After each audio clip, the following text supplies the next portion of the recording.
আজ lesson 8-এর second class. আর গত ক্লাসে অ্যাডজেক্টিভ নিয়ে আলোচনা করা হয়েছিল, আজকে অ্যাডজেক্টিভ নিয়ে আরেকটা আলোচনা। আজকেটা হচ্ছে অ্যাডজেক্টিভের পরে একটা নাউন যুক্ত করা। যদি নাউন যুক্ত থাকে তাহলে কি করব?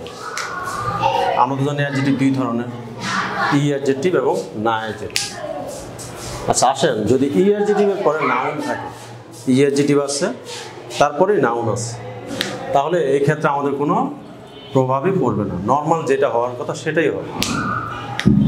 এখানে দেখেন তাকাই ই অ্যাডজেক্টিভ, উঁচু, ইয়ামা নাউন পাহাড়, ফুজি সান ওয়া তাকাই ইয়ামা দেশ, মাউন্ট ফুজি উঁচু পাহাড়।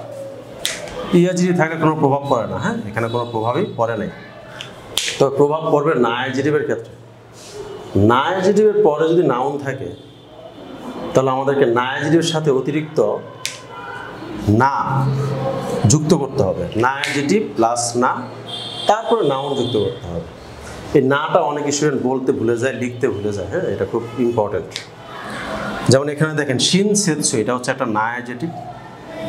হিত পার্সন, যেহেতু না অ্যাডজেক্টিভের পরে একটা নাউন আছে, রুলস অনুযায়ী মাঝখানে আমাদের নাটা উল্লেখ করতে হবে। নাটা উল্লেখ না করলে এটা ভুল। ইয়ামাদা সান ওয়া শিনসেৎসু না হিতো দেশ। ইয়ামাদা শিনসেৎসু দয়ালু ব্যক্তি, শিনসেৎসু না অ্যাডজেক্টিভ, পেছনে নাউন আছে, যেন মাঝে আমাদের না অ্যাডজেক্টিভের সাথে নাটা উল্লেখ করতেই হবে অবশ্যই। ই অ্যাডজেক্টিভের ক্ষেত্রে কোনো প্রভাব পড়ে না, তবে না অ্যাডজেক্টিভের ক্ষেত্রে না অ্যাডজেক্টিভের পরে নাটা উল্লেখ করে দিতে হবে, তারপরে নাউন ব্যবহার করতে হবে।